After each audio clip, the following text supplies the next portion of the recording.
Bueno, oramos y la meta para hoy es ver si Dios nos permite terminar con la doctrina de Cristo, sobre todo el tema que vamos a ver, es un tema muy interesante que se llama la expiación.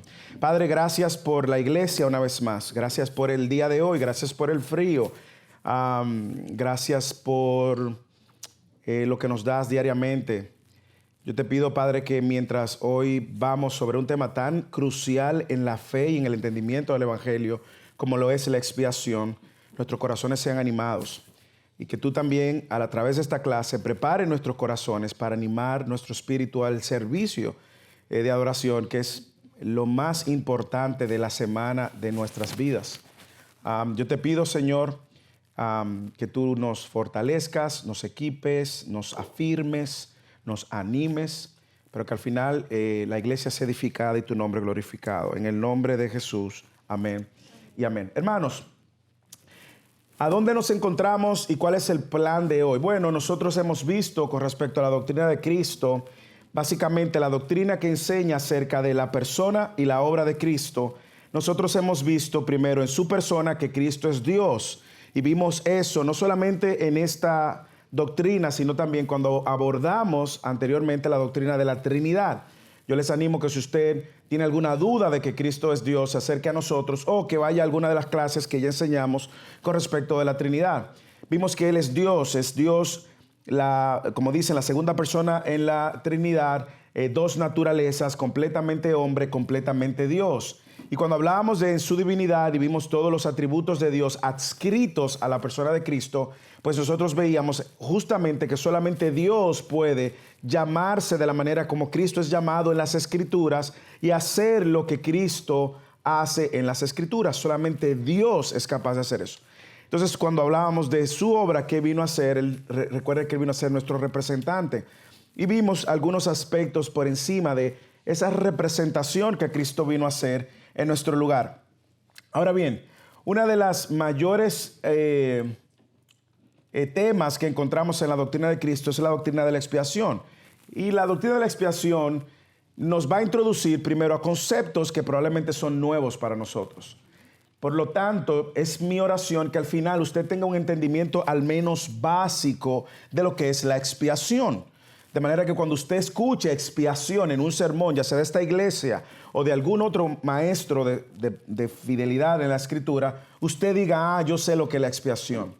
Y hoy la meta es poder cubrir por qué murió Cristo y qué significa la expiación penal y sustitutiva.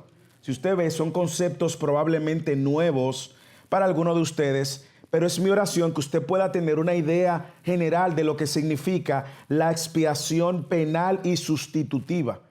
¿Para qué? Para que pueda entender lo que Cristo hizo en la cruz cuando usted dice que Él murió por sus pecados.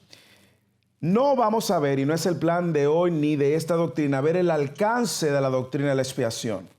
Porque el alcance nos va a entrar en la doctrina de la salvación. Por lo tanto, el alcance de la doctrina de la expiación la vamos a ver en la doctrina de la salvación. Cuando hablamos del alcance, es una pregunta que va a generar mucha controversia, y toda esa controversia la estoy acumulando para la doctrina de la salvación. Y es por quién murió Cristo. ¿Murió Cristo por todos? ¿Murió Cristo por los elegidos? Bueno, esa no lo vamos a responder en esta clase. Si usted quiere la respuesta, usted va a tener que esperar fielmente, fidelis, que es lo que significa fidelidad, fieles, fidelis. Fielmente usted espera hasta que llegue la doctrina de la salvación. Entonces, ¿qué hemos visto? Vimos el oficio de Cristo como profeta, vimos su rol como profeta y cómo el Antiguo Testamento ya anticipaba un mejor profeta. Deuteronomio capítulo 18. Vimos a Cristo también como sacerdote y cómo la imagen y la figura de Melquisedec anticipaba un mejor sacerdote. Y vimos el oficio de rey. Vimos cómo en el Antiguo Testamento esta monarquía, si se puede decir, dirigida por Dios, pues anticipaba y todavía anticipa la llegada de un rey. De hecho, el sermón de hoy se llama El Rey ya viene. No sé por qué lo dije, no tiene nada que ver con la clase, pero solamente para que usted sepa, vimos eso también la semana pasada. Ahora, ¿por qué murió Cristo? Yo creo que es una pregunta que todo cristiano tiene que saber, tiene que conocer, tiene que manejar, porque a mi entender, la doctrina de la expiación es parte de la centralidad de entender el Evangelio. Si usted entiende la expiación, usted va a entender el Evangelio. Si usted entiende lo que sucedió en la cruz, usted va a tener un entendimiento un poco más profundo del Evangelio.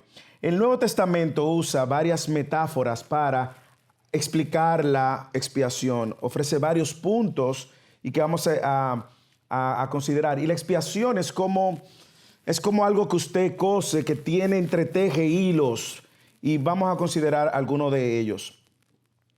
En el Nuevo Testamento, una de las metáforas que usa mucho es la cruz, la obra de la cruz de Cristo como un acto de redención. Y aquí aparece otra palabra que usted probablemente ha escuchado y de la cual no es muy familiar, pero la redención tiene que ver y tiene que incorporar algún tipo de transacción comercial. Es una compra, es una transacción cuando alguien compra algo. Por lo tanto, cuando nosotros usamos redención, estamos refiriéndonos a que hay una compra, una intervención de alguien que pagó a un precio una deuda, la transacción.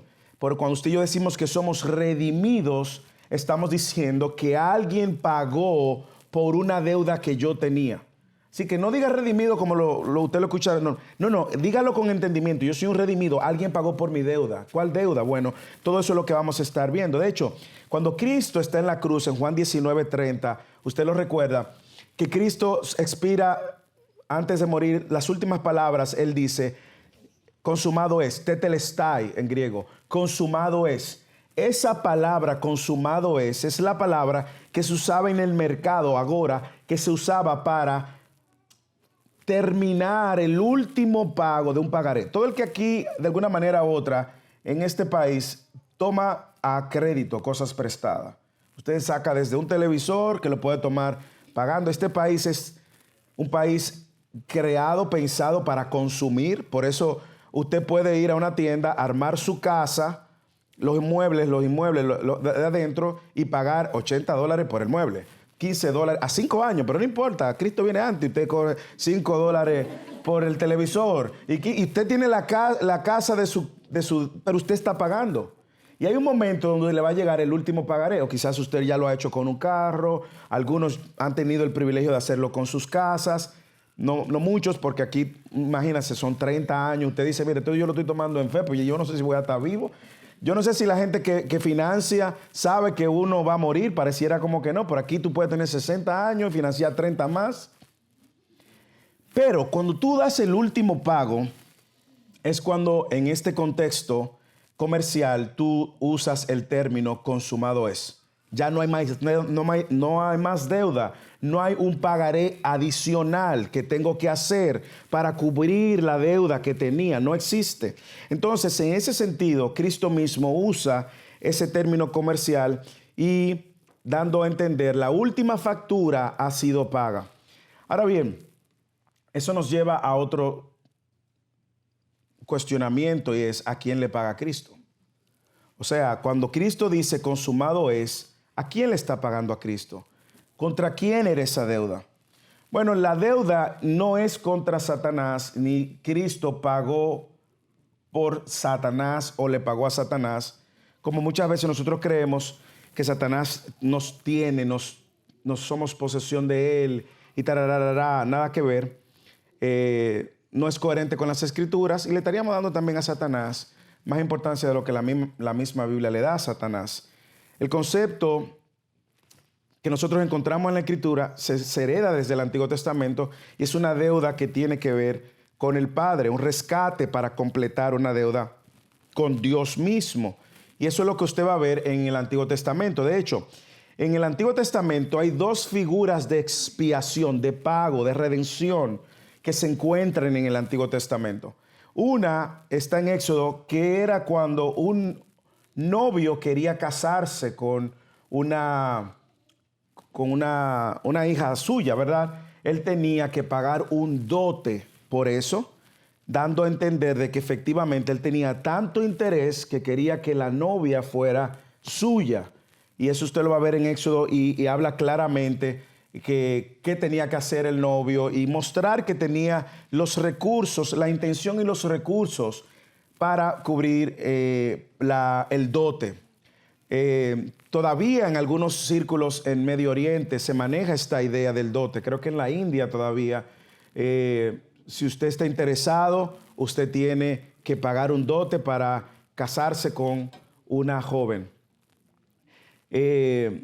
Así que usted traía a su esposa o la hacía luego su esposa, pero tenía que pagar un dote. Yo sé que a las damas no les gusta este concepto porque la hace ver como si fuera un objeto. Y por eso me encanta que Cristo redimió toda esta versión. Pero ese es un concepto que encontramos. El otro concepto tiene que ver con el pago por un esclavo. Y también lo vemos en la antigüedad. Y usted tenía que de alguna manera, para ser libre de su esclavitud, alguien tenía que pagar lo que usted le había costado o el precio que su amo pusiera. Esas dos figuras la vamos a ver en el Antiguo Testamento. Una para la novia y otra para el esclavo. Usted no podía liberarse por sí mismo si usted era esclavo. Usted necesitaba que alguien pagara por usted. Entonces, en un sentido teológico, usted ve las dos imágenes en Cristo. Cristo tiene una novia a quien llama la iglesia. Y Cristo pagó el precio para que la novia ahora sea su pertenencia. También usted va a ver la expiación afirmando con el tema de los esclavos, del mismo modo para redimir esclavos. Entonces, estas dos imágenes están asociadas en nuestras mentes al concepto tanto de expiación como al concepto de redención. Ahora, ¿qué nosotros vamos a encontrar en 1 Corintios, por ejemplo, capítulo 6, 19 al 20? Él dice, hablando de esta expiación y de esta transacción, ¿o no saben que su cuerpo es templo del Espíritu Santo? Ese versículo que tanto nosotros usamos, el cual tiene de Dios y que ustedes no pertenecen a sí mismos porque han sido comprados por un precio. Usted ve el concepto. Han sido comprados por un precio. ¿Por qué es importante que entendamos esto? Y déjeme tratar de llevarlo a un concepto práctico en su vida cristiana y hasta devocional. La tendencia del hombre después de Génesis 3:15, la caída del hombre y las consecuencias de la caída del hombre, el hombre ha querido vivir de manera independiente a Dios, rebelión contra Dios. Esa es la naturaleza del hombre. Sin embargo, en esa libertad el hombre es un esclavo de su pecado. El hombre ya lo hemos visto en varias ocasiones y lo vamos a tocar a plenitud por el tiempo que nos tome en la doctrina de la salvación. El hombre no puede buscar a Dios, dice Romanos capítulo 3, versículo 10. El hombre está ciego, según 2 Corintios capítulo 4. El hombre está muerto, según Efesios capítulo 2, en sus delitos y sus pecados. Es la condición del hombre. Aunque el hombre vive en una libertad que usted ve que hace lo que le da la gana, esa libertad o libertinaje no es más que la manifestación de la esclavitud en la cual se encuentra esa persona. Efesios capítulo 2, andan conforme a los deseos de la carne y de la mente y son por naturaleza hijo de ira, hijo de desobediencia. Es decir, el vivir la vida loca es la manifestación de la esclavitud en la cual una persona se encuentra. Totalmente opuesto a lo que la sociedad nos dice, ¿verdad? Sin embargo, desde Génesis 3, esa ha sido la condición del hombre. El hombre se rebela contra Dios, quiere independizarse contra Dios. Cuando Dios, por su gracia, nos compra, paga el precio, el dote, se puede llamar de manera colectiva por la iglesia, la novia, pero paga el dote también de la esclavitud y nos hace libres. Ahora nosotros podemos ver nuestro pecado, nos hace libres de esa condición. Yo no sé si usted lo puede ver, pero ahora usted no se pertenece. Y una de las luchas que vamos a encontrar en la fe cristiana es el cristiano haciendo lo que quieren, tomando decisiones conforme a su propia voluntad, no considerando a Dios para decisiones importantes en su vida, como si no tuvieran Dios. Y es triste, por eso le digo, una aplicación práctica en su vida devocional es que nosotros podamos, a la luz de que tenemos un amo que pagó por nuestra esclavitud, y como dice Pablo, que ahora somos esclavos de Cristo, que nosotros podamos entonces vivir a la luz de que tenemos un amo que rige nuestras vidas y que ahora todo paso, decisión que yo tengo que dar debe de ir en consonancia y coherencia con la voluntad de Dios, porque ahora yo no hago mi voluntad, hermanos, ni Cristo. Padre, si es posible, pasa de mí esta copa, pero que se haga tu voluntad.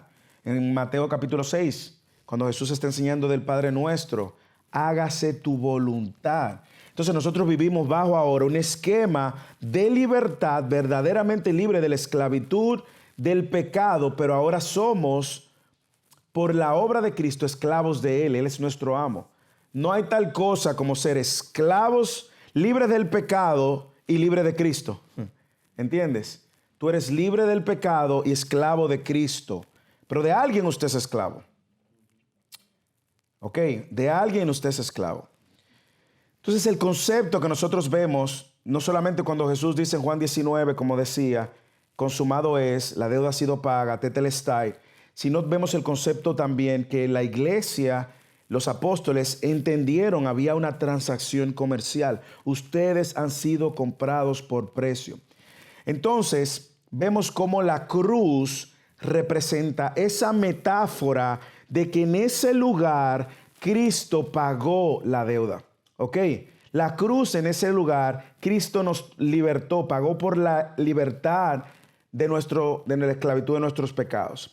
Ahora, luego más adelante, los reformadores adoptaron un concepto que le llamaban el Christus Victor, que fue la victoria cósmica que sucedió en la cruz, del cual Cristo libertó a los cautivos, dándole el golpe mortal a Satanás y a la fuerza del mal en una lucha titánica entre el mal y el bien. De hecho, Colosenses, Pablo, eso es lo que dice, que Cristo triunfó sobre ellos y los despojó y los exhibió públicamente. Pero si usted lee el texto de Colosenses, usted se va a dar cuenta que había una deuda también. Y hay un lenguaje en el capítulo 1, 2, sí. Sí, léalo. Hermana Abigail, lea fuerte para que la cámara recoja su voz. Ustedes estaban muertos en sus delitos y en la incircuncisión de su carne. Dios les dio vida juntamente con Cristo, habiéndonos perdonado todos los delitos, habiendo cancelado el documento de deuda que consistía en decretos contra nosotros y que nos era adverso, y lo ha quitado de en medio, clavándolo en la cruz. Y habiendo despojado a los poderes y autoridades, hizo de ellos un espectáculo público, triunfando sobre ellos por medio de él. Excelente. Más adelante él aborda el tema del legalismo y que nadie lo constituya juez de lo que ustedes comen o de día de reposo y todo lo demás. Pero ¿qué elementos usted ve en esos versículos de Colosenses capítulo 2, 13 y 14? Usted ve un componente de deuda, usted ve una transacción, usted ve un componente de esclavitud, estaban muertos en sus delitos y en sus pecados. Ustedes ven también cómo esos decretos estaban adversos, eran contra nosotros, nos culpaban, nos acusaban. Cada pecado que usted ha cometido, si usted no está en Cristo, es algo adverso que usted tiene y que está indiscutiblemente en contra de Dios. Entonces, los teólogos, sobre todo de parte de Lutero, en el siglo XX más adelante, conocen esto como el Christus Victor y fue el cumplimiento de esta sentencia. Básicamente ellos lo que entendían es que lo que Génesis capítulo 3, versículo 15 decía de que él iba a poner enemistad entre tú y la mujer y entre tu descendencia y su descendencia y que él te herirá en la cabeza y tú le herirás en el talón. Básicamente esa imagen de Génesis 3:15, lo que dicen estos reformadores es que toma su victoria en la cruz. Entonces, esta metáfora de la cruz nos hace entender que en la cruz sucedió algo importante. Aunque nosotros estamos probablemente 4 meses de la celebración de la Semana Santa, o quizás un poco más, nosotros tenemos que saber que la cruz no es algo que nosotros celebramos solamente en una época del año. Es una verdad cardinal de un acontecimiento que trajo libertad a mi vida, por lo cual yo celebro y estoy consciente de esa libertad todos los días de mi vida. Sobre todo porque todos los días de mi vida estoy luchando con el pecado. Estoy luchando no solamente con el pecado, algunos luchan incluso con la culpa de pecados que han cometido en el pasado. De ambas cosas, Cristo en la cruz nos libertó. Entonces, nosotros vemos en la cruz también y en esta obra de expiación lo que llamamos la teoría de la satisfacción.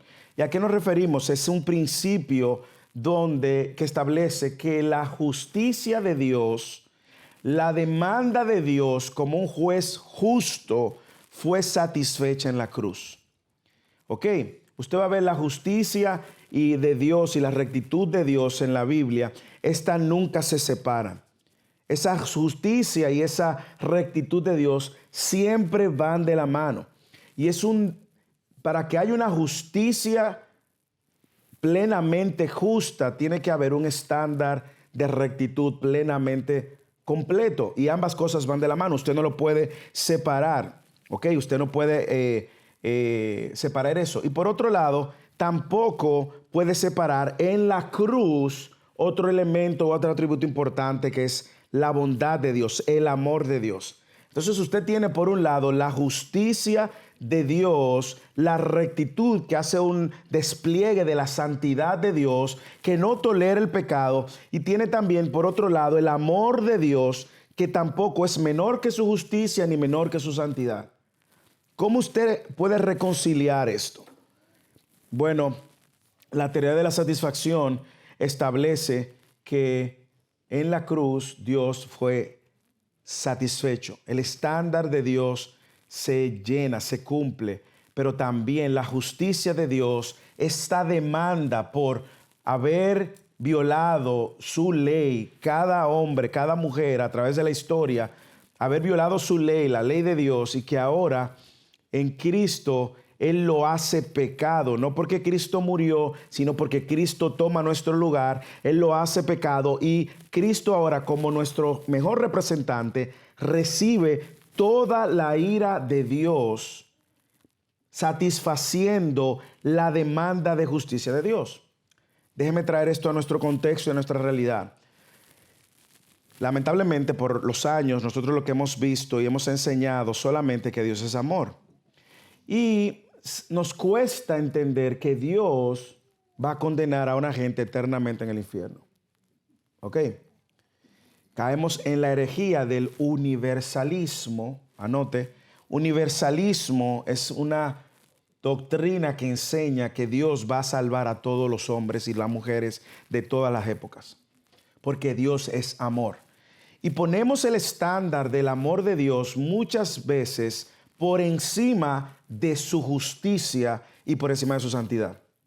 Y pareciera entonces que todos los pecados que se han cometido en la historia, Dios nos ama tanto que a Dios no le importa y va a perdonar a todo el mundo. Impunidad para todos. Y creemos que esa es la manera de Dios. No, si Dios hiciese eso, entonces Dios estaría contradiciendo su justicia. ¿Por qué? Porque imaginémonos que algunos de nosotros somos afectados por, voy a poner la historia de un amigo. Un amigo, su padre, lo asesinaron en una construcción. Él estaba dirigiendo una obra, estaba en la obra y fue una persona, le dio, lo mató. Ahora imagínense todo el sufrimiento, la tristeza, la preocupación. Él es cristiano, que trajo esto a su corazón y consecuentemente a su familia. Claro, agarran a la persona que cometió el homicidio, lo llevan al proceso judicial y de repente el juez le dice, mira, yo soy tan bueno y yo tengo tanto amor que mira, vete para tu casa. Tú eres libre. Yo te dejo ir.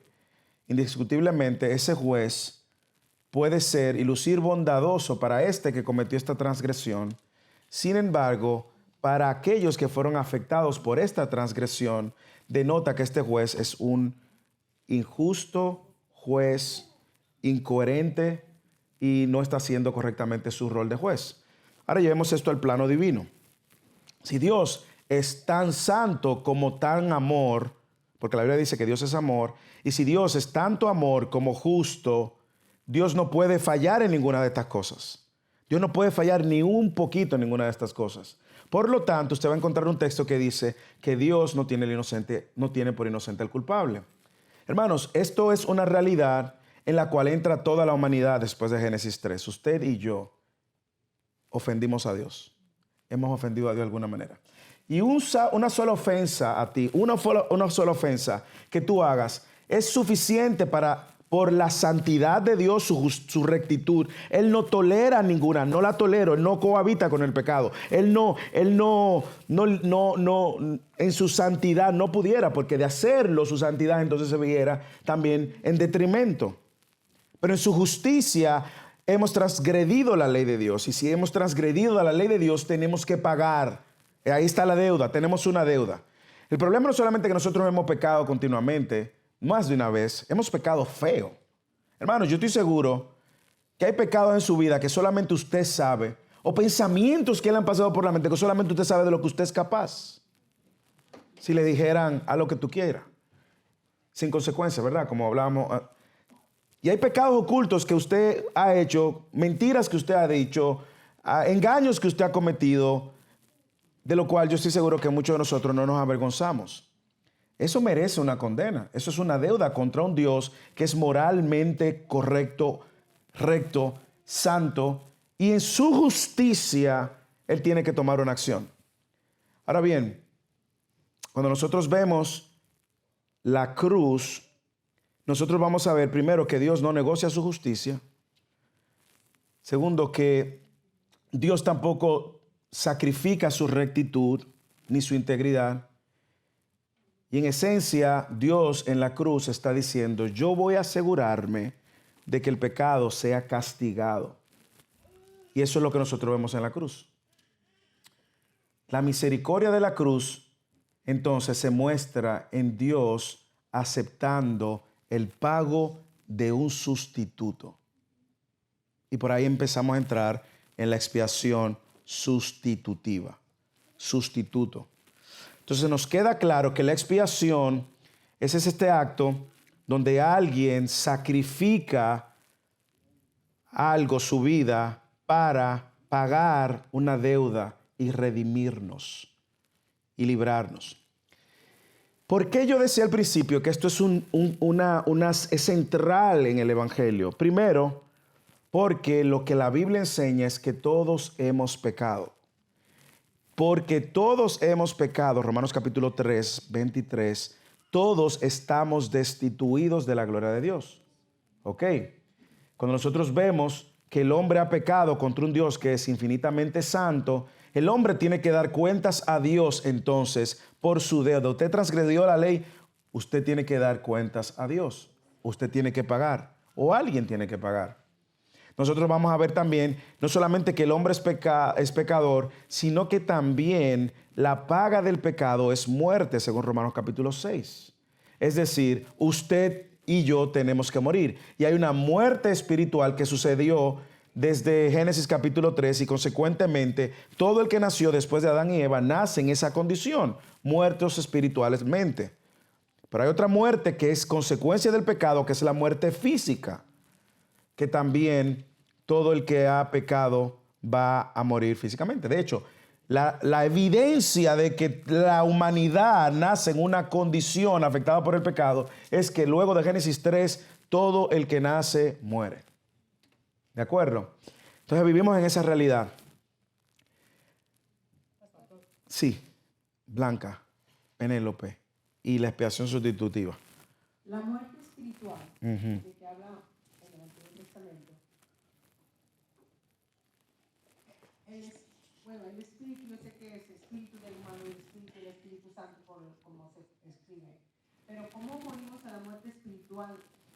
¿Cómo estábamos muertos a la muerte espiritual? Y ahora estamos vivos por el espíritu, o sea, son dos espíritus? No, no son dos espíritus. Uno es una condición y una cosa es una vida. El espíritu que el hombre posee, lo cual le da vida, que es el hombre interior, que hablábamos de eso hace algunas semanas o meses, es la realidad con la cual todo el hombre nace. El hombre nace con un espíritu que lo hace ser una persona. Que básicamente es esa vida física que se manifiesta cuando todos nacemos, que viene acompañada no solamente de un cuerpo, sino de un espíritu, porque Dios sopla de su espíritu al hombre nacer. Dios es el creador de la vida y también de la vida espiritual. Ahora, lo que la Biblia ilustra, sobre todo en Efesios y acabamos de leer en Colosenses, es que una persona que vive en oscuridad es una persona que está muerta. Y está muerta porque no puede ver su condición y no puede ver la luz de la salvación. Y eso solamente sucede si Dios hace el milagro del nacimiento espiritual, como Jesús le dijo a Nicodemo en Juan capítulo 3, o como leemos en Efesios capítulo 2. Entonces, el Espíritu nos da la vida que nos permite ahora, estando vivo físicamente, pero nos permite correr a la vida eterna y reconocer que yo tengo que aceptar este sacrificio, esta obra única para salvarme de una condición miserable que no puedo salir por mí mismo. Entonces, cuando nosotros hablamos de estar vivos espiritualmente, es esta nueva naturaleza que Dios en Ezequiel capítulo 36, 24, 25, 26 dice que iba a hacer, cambiar ese corazón de piedra por un corazón de carne y poner su espíritu dentro para que me obedezcan. Entonces, anteriormente éramos hijos de desobediencia porque nacimos muertos, ciegos, muertos en nuestro delito y nuestro pecado, y por eso el pecado y nosotros teníamos cierto código moral dependiendo nuestra crianza, pero en esencia nuestra tendencia natural es rebelarnos contra Dios y vivir en oscuridad. Cuando Dios abre los ojos, entonces nos permite ver nuestra condición, nos permite ver al único camino, la única salvación, correr a Él y venir y ahora vivir para la gloria de Él. Entender que el sentido, el propósito de mi vida existe ahora para yo vivir para la gloria de Dios. Por eso, cuando una persona no conoce a Cristo y usted le está hablando, le está invitando y viene a la iglesia y no responde, hermano, mire, lo único que podemos hacer es eso, orar, invitar, orar, invitar, orar, invitar, porque la única manera que esa persona pueda valorar a Cristo, su obra y su cruz, es si Dios hace un milagro. El milagro del nuevo nacimiento o la regeneración, que lo vamos a ver en detalle cuando veamos la doctrina de la salvación. Ahora, ese milagro el hombre no lo puede producir por sí mismo. No lo puede producir. Romanos 3:10 está, no es bueno, se ha apartado, no hay nadie justo, no hay nadie bueno. Efesios capítulo 2 está muerto conforme a sus delitos y sus pecados. Y Colosenses capítulo 2, 13 y 14 también. Está ciego según 2 Corintios capítulo 4, 1, 2 y 3. El Dios de este siglo le cegó el entendimiento para que la luz del evangelio no resplandezca. Es una condición miserable. No existe poder humano capaz de sacar a un ser humano de esa condición. Necesitan un milagro. Y ese es el milagro del nuevo nacimiento. Entonces, como yo, antes no tenía el conocimiento, ni el entendimiento, ni el conocimiento de Jesús, lo que Jesús había hecho por mí. Cuando vine al conocimiento de Jesús, el Espíritu Santo es el que me entró en mí y me dio la vida juntamente con el Señor para conocerlo como mi Señor y Salvador. Es correcto. Por eso nos humilla, nos quebranta, nos abruma, porque no podíamos por nuestros propios medios. Y eso es lo que nos rinde a vivir una vida de adoración, de gratitud y de obediencia. Entonces, esa es la obra de la salvación. Si yo entendí eso, que yo no puedo, por eso es que Pablo en Gálatas dice que cualquiera que predica un evangelio diferente a ese es maldito. Sobre todo en el contexto de Gálatas, donde había un grupo de gente tratando de añadirle algo al evangelio. Por eso, una persona que trate de añadir una obra más, como lo hace la iglesia tradicional católica, tengo que decirlo, pero es así. La fe, el bautismo, para entonces tú seas salvo. O como lo hacen los musulmanes, o como lo hacen algunos pentecostales, que entienden que tú tienes que hacer esto, esto y esto y esto y esto. Es poner en detrimento el poder de la obra de salvación y más aún, en el proceso tratar de ganarme algún tipo de mérito. Hermanos, cuando usted esté en el cielo, usted va a estar ahí, pero no es por el mérito suyo, recuérdelo. Usted va a estar delante del Padre por la obra de Cristo. Hermano, eso es bueno, que me humille y me recuerde que no hay obra que yo pueda hacer, no hay nada que yo pueda hacer para ganarme el favor de Dios en pos de ganarme mi salvación. Por eso es que no hay nadie que haya sido tan, tan pecador que la gracia de Dios no lo alcance. Y no hay nadie que sea tan, tan moralmente justo que merezca la salvación. Penélope. Gloria a Dios. Seguimos. Pero la pregunta es, cuando tú estás conversando con una persona que ese milagro no ha pasado, obviamente, tú quieres poder explicarlo de la manera más coherente, o no más coherente, sino que le haga más sentido a su mente secular. Muerta. Todo eso que estoy diciendo. Entonces, por ejemplo, me preguntan, o me han dicho, pero entonces Dios es muy injusto, porque entonces Dios me está culpando a mí por el pecado de una gente que yo ni conozco, de un ancestro. Entonces empieza la conversación por ahí. Okay. Pero ¿por qué yo ahora estoy condenado? Porque a Adán y Eva se le ocurrió hacer su desastre en el Edén. Entonces ahora yo tengo que pagar con esa culpa y Dios me está cobrando esa a mí. Okay. Esa es una pregunta. Ya, podemos dejarlo ahí. No, mentira. Entonces, después de eso, vienen otras preguntas, porque en una conversación con una persona, tú sabes que uno se mete por unos rabbit holes, y entonces dicen, entonces, y esa conversación tú y yo la hemos tenido. Yo te he preguntado, entonces, un bebé que se muere en la barriga, un bebé que es un niño de 2 años, entonces, ok, esa persona, entendemos que Dios tiene misericordia de él, porque es un niño, lo que sea. Entonces dice, pues entonces, ¿dónde está la congruencia de la justicia de Dios? Okay. Esas son de las dos más difíciles que me han hecho y te las dejo ahí para que me ayuden. Déjame ver si Paola, que levantó la mano, te iba a decir, a ver si hago un combo y... Ok. El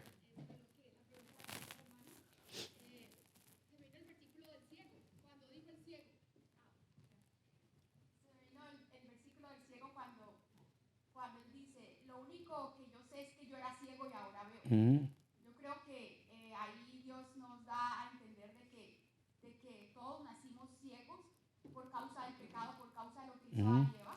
Entró el pecado al mundo, entró el pecado a nosotros y nuestros ojos fueron extirpados por causa de nuestro propio pecado, el pecado que cometió originalmente Adán y Eva. Nuestros ojos fueron extirpados y no podemos ver la gloria de Dios por causa del pecado, no podemos ver la luz del evangelio. Pero cuando dice el ciego, que yo era ciego y ahora veo, es porque Cristo, como decía usted, pastor, nos ha iluminado, nos ha hecho el milagro de la salvación y nos ha llamado a la vida eterna gracias a la luz del evangelio. Amén. Y por eso mismo, soportando el punto de Paola, él dice, yo soy la luz del mundo. ¿A qué se está refiriendo? El mundo está en oscuridad y en tinieblas y no puede ver. Con relación a tus dos preguntas, hay una que te la voy a responder rápida y hay otra que te voy a dejar hasta la doctrina de la salvación. La rápida es, esa persona está justamente actuando como Adán y Eva cuando pecaron, tratando de culpar a Dios. Dios, la mujer que tú me diste, o sea, el problema fuiste tú, Dios, no yo. Primero. Segundo, esa persona va a ser condenada no por el pecado de Adán, es por su propio pecado. Esa persona es responsable de su propio pecado. Y Le puse el ejemplo de que si a ti te hubieran puesto ahí, tú hubieras hecho exactamente. completamente. Mi mamá siempre dice, ay, cuando yo esté en el cielo voy a agarrar a Eve por los moños, por los cabellos y le voy. Y digo yo, ay, mami, tú hubieses hecho lo mismo. Es más, tú hubieses pecado peor, le digo. Sin embargo,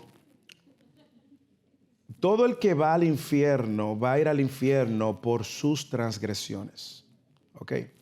En el caso de los niños, voy a dar un primer comentario, pero yo creo que lo vamos a hablar cuando veamos la doctrina de la salvación. Y dentro de la doctrina de la salvación vamos a ver lo que se llama el orden de la salvación, el ordus salutis. Y vamos a ver la elección, y entonces ahí vamos a tocar eso. Sin embargo, con respecto a los niños pasa algo por lo cual la mayoría de teólogos y estudiosos entienden que un niño va al cielo es porque el niño no ha tenido la conciencia para transgredir a Dios, como dice Romanos capítulo 1, versículo 19 en adelante, que el hombre ha suprimido esa verdad y consecuentemente Dios lo entregó a sus pasiones.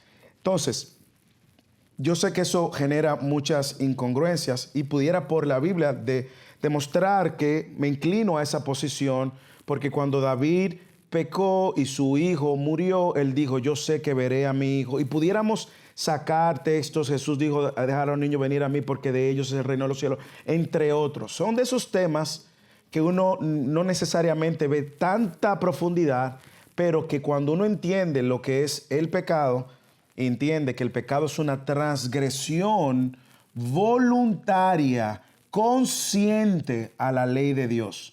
Entonces existen dos realidades. Ese pecado donde todo el que está aquí, voluntariamente, intencionalmente, transgrede la ley de Dios, y está el que nace en una condición caída, en un mundo caído. Probablemente ese niño que muere en el vientre no tuvo ni siquiera la oportunidad de ver la luz del mundo.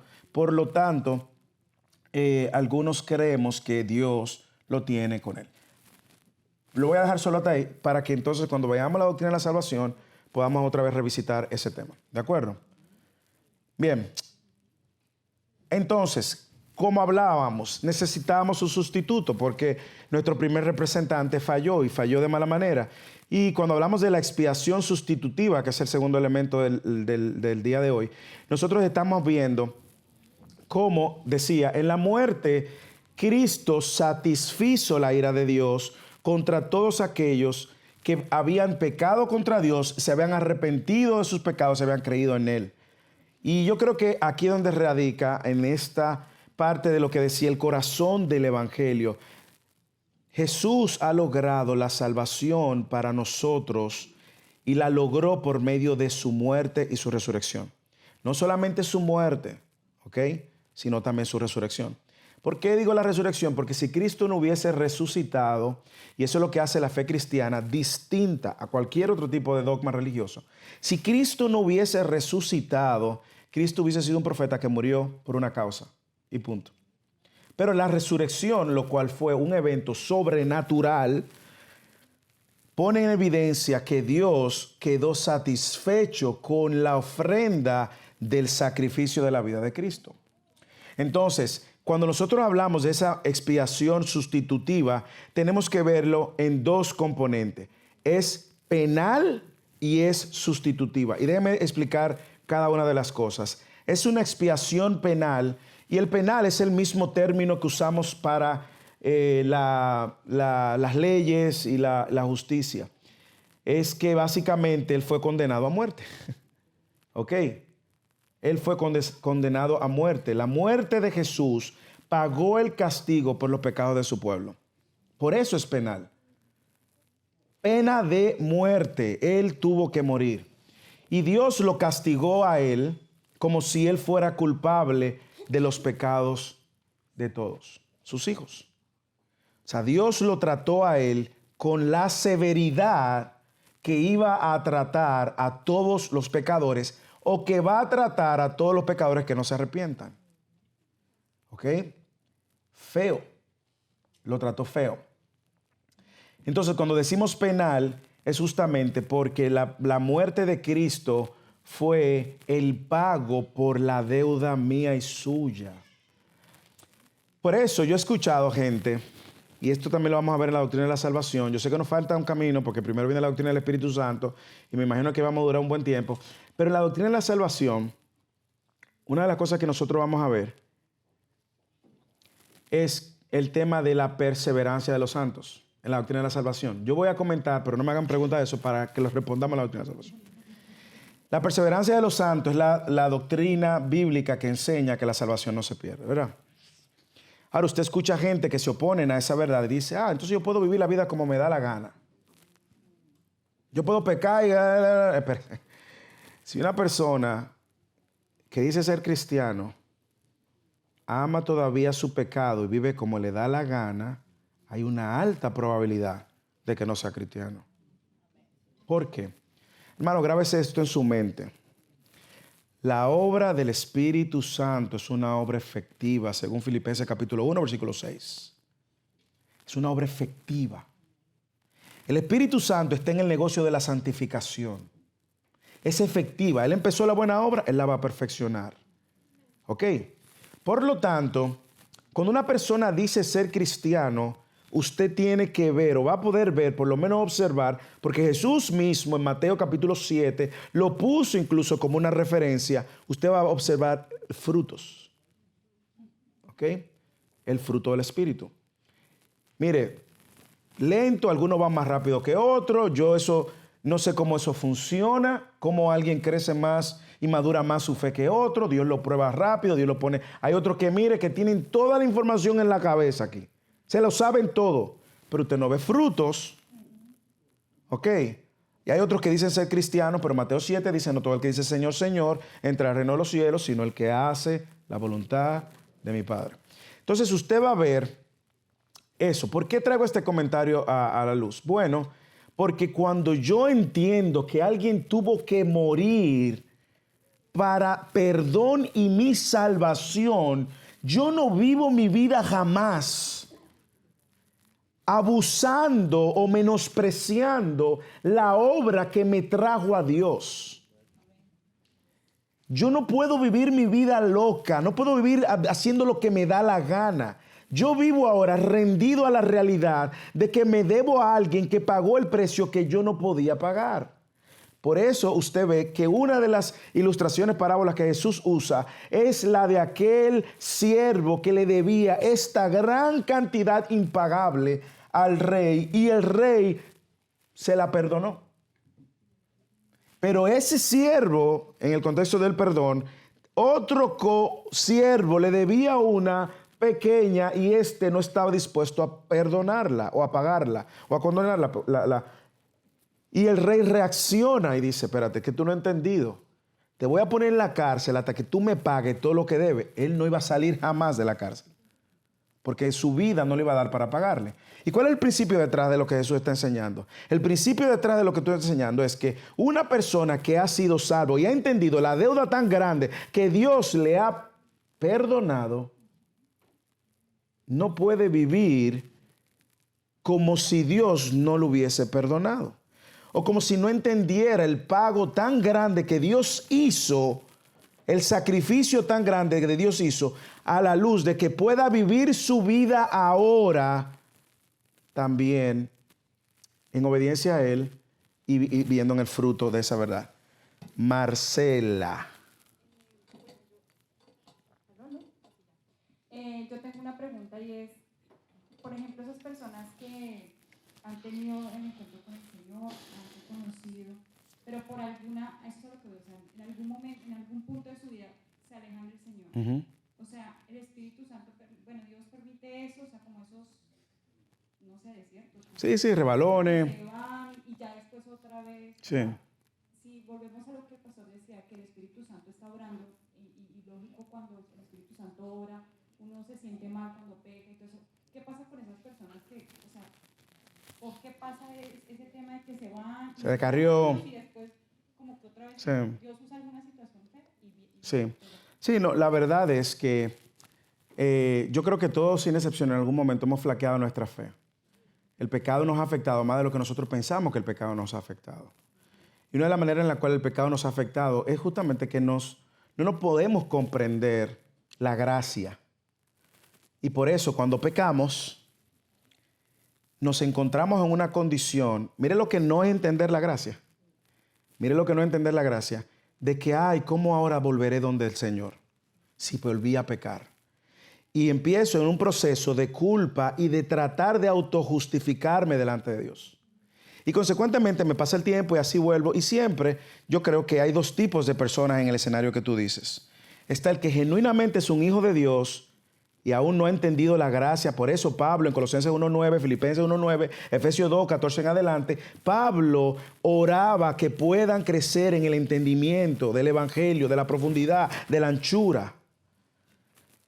Porque en la medida que usted entiende eso, el día que usted y yo pequemos y nos arrepentimos de ese pecado, podemos volver a la gracia, al trono de la gracia. Y Dios no está ahí como, ay, viene este otra vez, que me tiene cansado con su pecado. Hermano, Dios lo sabía. Romanos 5.8. Mas Dios muestra su amor para con nosotros, en que aún nosotros siendo pecadores, Cristo murió por nosotros. Cristo muere por nosotros sabiendo que nosotros éramos pecadores. Cristo murió por nosotros no pensando que nosotros íbamos a ser buenos. Ahora, está el otro escenario, que es el que crece en la iglesia, o el que los padres lo traen a la iglesia. Los padres en su mejor intención le meten la iglesia al evangelio o la palabra, pero el corazón de esa persona no ha nacido de nuevo. Y desde que tiene la oportunidad de independizarse, hace lo que le da la gana. Y tú dices, ay, pero yo lo vi, lo bauticé, qué sé yo. No. Hay una obra de Dios. El que nació de nuevo tiene una nueva naturaleza. Y aun aunque en un momento se aparte, va a tener conciencia y va a volver. Entonces, en ese sentido, yo creo que tenemos que verlo en esos dos escenarios. Y por eso yo creo que el énfasis, y voy a tomar ahora una aplicación de algo que dijo Penélope, cuando estemos compartiendo el evangelio, no basemos el evangelio o compartir el evangelio en otra cosa que no sea la obra de Cristo primero. Nosotros podemos poner nuestro testimonio para añadir alguna luz de mira lo que pasó conmigo, mira el cambio que Dios ha hecho en mi vida, pero no diga, no, mira, Dios lo hizo conmigo, Dios lo va a hacer contigo. No. Háblele el evangelio. Romanos 10:17. La fe viene por el oír y el oír la palabra de Cristo. La única esperanza es esa. Ahora, en tu punto, sí, yo creo que hay personas que efectivamente, yo creo que todos en algún momento hicimos así y nos tambaleamos, pero el Señor con lazos de amor, volvió y nos trajo y nos tiene aquí. Y si en algún momento a alguien aquí peca, recuerde que si estás en Cristo, los brazos de Cristo están abiertos, porque su obra en la cruz no fue condicional. Si nosotros hubiésemos tenido que cambiar para ser salvos, nosotros nos llevamos el mérito y la gloria. Dios nos amó conociendo lo peor de nosotros. Dios nos amó conociendo la capacidad de pecar que teníamos. Dios nos amó sabiendo que nosotros podíamos y tenemos el potencial de pecar. Y ahí fue que Dios nos encontró. ¿Ok? Ok. Lo que dijo Marcela, se me vino a mi mente dos historias muy interesantes de la soberanía de Dios, que es la de Pedro. Pedro era un hijo de Dios, caminó con el Señor, era discípulo, estaba de cerca con el Señor. Mas, sin embargo, Dios sabía que Pedro lo iba a negar, y lo iba a negar brutalmente. O sea, caminó con Cristo, imagínense, lo vio, lo tocó, lo abrazó, estuvo con él físicamente, o sea, estuvo ahí con su presencia, literalmente. ¿Y qué hizo Pedro? Lo negó. A la hora de la verdad. Pero ya Dios sabía que Pedro iba a pecar y que se iba a apartar de Cristo. Pero el Señor escogió a Pedro para salvación y vida eterna. El Señor ya sabía todo. Y Pedro regresó arrepentido. Yo creo que cuando una persona es escogida soberanamente, esa persona tarde que temprano va a llegar arrepentida a Cristo porque Cristo la escogió. Y el segundo es el hijo pródigo. El hijo pródigo, ya el papá sabía que el hijo iba a ir y que iba a desperdiciar la fortuna y que iba a pecar brutalmente. Pero Dios en su soberanía sabía que ese hijo se iba a arrepentir, iba a llegar a los pies de su padre arrepentido. Entonces yo creo que tenemos que confiar en el Señor, que cuando una persona se aparta, entre comillas, no sabemos si la soberanía de Dios lo ha escogido y esa persona va a llegar. Claro. Y a veces, todo el que usted ve apartado y usted tiene la oportunidad de confrontarlo, por eso es que la iglesia tiene un valor tan esencial, porque como creyentes todos tenemos el llamado en amor de poder reprender a un hermano en amor, y digo en amor y en gracia, y mostrarle si está caminando de una manera incorrecta. El Espíritu Santo que va a hacer la obra y va a decir, y lo va a agradecer. pero tiene un valor también el hecho de que nosotros podamos caminar juntos. Entonces, gracias al Señor por su gracia, hermano, porque es abrumadora. Entonces también no solamente es penal, es también sustitutiva. Andrea. Pastor, perdón, ¿puedes devolverte al anterior? Es que me está causando una pregunta, esa segundo bullet. Dice, Dios lo castigó como si él fuera el culpable.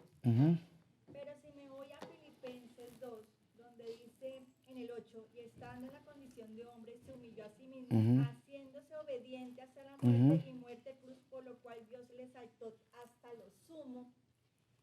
Mi pregunta orientada, a veces, por ejemplo, esa forma de explicación teórica de la expiación no lo hace de pronto a uno como confundirse. ¿En qué sentido? Lo castigó como si él fuera el culpable, porque yo había entendido no como si él fuera el culpable, sino que como mostrándonos a nosotros que realmente viviendo en ese pecado, él vino a salvarnos, limpiando, pero mostrándonos que siendo Dios todopoderoso, tenía en su plan enviar a su hijo para que así fuéramos limpios nosotros. Pero ese segundo bullet me causa como esta inquietud, Claro. que no sé. Sí, como abogada, usted, ¿verdad? Hablando de lo penal. Eso es lo que iba a decir. La Biblia dice en 2 Corintios capítulo 5, versículo 21, eso es lo que estaba buscando rápidamente, que él dice, al que no conoció pecado, le hizo pecado por nosotros, para que nosotros fuéramos hechos justicia delante de Dios, delante de él. Es decir, lo trató como pecador, como si él fuera culpable. Igual que usted la van a tratar como si usted fuera inocente. Pero usted es inocente, no. Usted no es inocente, pero la van a tratar como si usted fuera inocente. La van a tratar como si usted hubiese cumplido perfectamente el estándar moral que Dios demanda para sus hijos. Y usted va a estar en el trono delante de Dios, no como si usted en algún momento, no, usted va a estar delante del trono de Dios como si usted fuera Cristo. Mariale. Quería como decir algo con respecto a lo que pregunta la hermana. Una manera de verlo, la canción esta que se llama Glorioso Intercambio nos puede ayudar, en donde Cristo, que es un intercambio, nos da su perfecta justicia, que fue toda su vida perfecta cumpliendo los mandamientos de Dios, perfectamente, sin pecar jamás. Él no nos da a nosotros. Y nosotros, ese pueblo escogido, todos los pecados fueron entregados a Él. Entonces, en esa cruz, Él cargó con todos los pecados de todas las personas que creyeron en Él, que creemos y que van a creer en Él. Entonces Dios en ese momento en la cruz, cuando Él descarga su ira sobre Él, Él está viendo allí no a su Hijo perfecto, sino todos los pecados del pueblo, de quien, o sea, por quien Él murió. Entonces el día del juicio sería todo lo contrario. Nosotros no nos va a ver nuestro pecado y nuestra mugre, sino que va a ver la justicia de Cristo en nosotros. Eso es un intercambio. Sí. En ese momento Él era maldición. Él era pecado, o sea, los pecados fueron sobre él cargó con nuestra culpa y nuestros pecados. Sí. Y qué bueno que tú lo dices, porque si nosotros entendemos eso, hermano, mire, usted deja de jactarse, usted deja a un lado el legalismo, usted deja de tratar al otro con legalismo, usted cuida muy bien cuando usted va a juzgar a otro su palabra, porque usted es igual o peor, y usted va a correr a la cruz cada vez que peca, o va a animar a otros a correr a la cruz cuando usted ve que peca. Corina, última participación. Lo siento, Penélope, porque tengo que acabar este tema. Yo pienso que una de las cosas que no se nos enseñó bien, nunca se nos, así en la iglesia, Usa el micrófono para que salga en la grabación. era que no se nos especificaba en la iglesia la obra de expiación, no se nos recalcaba. De ahí muchos cristianos fariseos, que ya porque creíamos que ya éramos salvos, pensábamos que ya, o sea, eso ya lo cubría todo, porque digo, de otro hecho no estuviéramos aquí, porque nosotros también estuvimos ciegos. Aun cuando estábamos, como dice usted, en el otro lado de la fuerza, estábamos ciegos, porque no conocíamos el evangelio puro, o sea, era adulterado. No se nos especificaba la expiación. O sea, nosotros pensamos que ya fui salvo, yo ya soy mejor que los demás porque yo ya soy cristiano. Ya soy mejor que los demás. Sí, y por eso hay tanto legalismo. Y ahora, o sea, Dios nos permite ver, yo tengo que ver no merecía nada de lo que tengo hoy. Ujú. Nada, absolutamente todo es solamente por la gracia y la misericordia de Dios. Solamente, yo no soy mejor que nadie aún siendo cristiano. Amén. Que Dios nos ayude a entender eso cada día y a ponerlo en práctica en todo lo que hacemos. Porque la implicación de lo que está teniendo Corina no es solamente para mi vida y mi devoción con el Señor, es también para mis relaciones con los demás. Es que ahora yo puedo tratar a mi esposo o mi esposa con este entendimiento. Es que yo puedo criar a mis hijos con ese entendimiento. Es que yo puedo tratar al hermano en la iglesia que no es perfecto con ese entendimiento. Es que yo puedo animar al hermano que falló y ayudarlo a restaurarlo con ese entendimiento. Es que yo puedo entender el que no conoce de Dios con ese entendimiento. Yo puedo entender por qué el Señor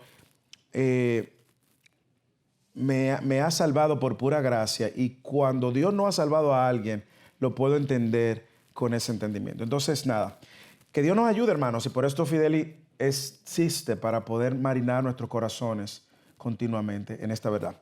Sustitutiva, la última parte, murió en el lugar de su pueblo, fue un sustituto, sufrió para que nosotros no sufriéramos, fue castigado para que nosotros no fuéramos castigados, fuéramos reconciliados con Dios, sanados de esa lepra espiritual.